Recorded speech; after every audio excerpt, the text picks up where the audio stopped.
পাবনায় শিক্ষকের চোরে নাক ফাটল শিশু শিক্ষার্থীর। শিশুটি এখন হাসপাতালে ভর্তি আছে। পাবনার চাটমোহরে শিক্ষকের চোরে সোয়াদ হোসেন বয়েস ৮ নামের দ্বিতীয় শ্রেণীর এক শিক্ষার্থী আহত হয়েছে। আঘাতে শিশুটির নাক ফেটে যায় ও প্রচণ্ড রক্তক্ষরণ হলে তাকে উপজেলা স্বাস্থ্য কমপ্লেক্সে ভর্তি করা হয়েছে। এমন ঘটনা শুধু চাটমোহরে নয়, দেশের অধিকাংশ স্কুলে ঘটতেছে। বিশেষ করে মাদ্রাসাগুলোতে প্রচণ্ড মাত্রায় শিশুদের হ্যারেস করছে, শারীরিক নির্যাতন করা হচ্ছে। আপনারা দেখবেন ছোট একটি শক্ত কাঠি থাকে শিক্ষকদের হাতে, লম্বায় 1 ফুট হবে। সেটা বেশ শক্ত, সেটা দিয়ে তারা ওই কোমলমতি শিশুদের আঘাত করে। আর আপনারা মনে করেন সেটা শিশুদের ভয় দেখানোর জন্য শিক্ষকরা হাতে রাখেন, আসলে তা ঠিক নয়। সেই কাঠিটি দিয়েই বেশ জোরে সন্তানদের আঘাত করে, আর সেটাই শিশু নির্যাতনের আওতায় পড়ে। যাহোক, মূল ভিডিওতে ফিরে আসি। গতকাল বুধবার সকালে উপজেলার ছাইকোলা ইউনিয়নের কানাইয়ের চর সরকারি প্রাথমিক বিদ্যালয়ে ঘটনাটি ঘটে। অভিযুক্ত হাফিজুর রহমান ওই বিদ্যালয়ের সহকারী শিক্ষক। ঘটনার পর তিনি দ্রুত বিদ্যালয় থেকে চলে যান। আহত সোয়াদ কানাইয়ের চর গ্রামের মুকুল হোসেনের ছেলে।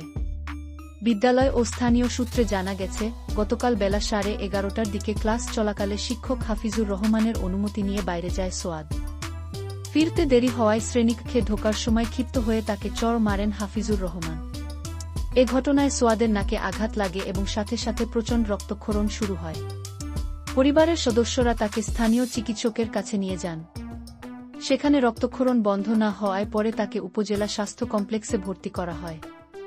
শিশুটির বাবা মুকুল হোসেন বলেন, শিক্ষক লেখাপড়ার জন্য শাসন করতেই পারেন, কিন্তু এমনভাবে মারধর করে রক্তাক্ত করা কোনোভাবেই গ্রহণযোগ্য নয়।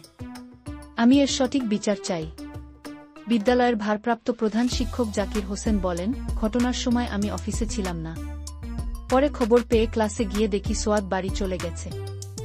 পরে আমি তার বাড়িতে গিয়ে খোঁজখবর নিয়েছি। বিষয়টি ঊর্ধ্বতন কর্তৃপক্ষকে জানানো হয়েছে। যোগাযোগ করা হলে অভিযুক্ত শিক্ষক হাফিজুর রহমান বলেন, শিশুটি ক্লাস চলাকালে বারবার বাইরে যাচ্ছিল। কয়েকবার ডাকার পরও সে বাইরে যাওয়া অব্যাহত রাখে। ক্লাসে ঢোকার সময় আমি তাকে একটি চড় মারতে গেলে সেটা নাকে লাগে। এটি অনাকাঙ্ক্ষিত ঘটনা। আমি দুঃখ প্রকাশ করছি। যারা এই ভিডিওটি দেখছেন তাদের কাছে অনুরোধ, শিক্ষক হাফিজ যে শিশুটিকে একটি চড় মারতে চেয়েছিল, সেই চড়টা নাকে লাগার ফলে নাক ফেটে রক্ত বের হয়েছে।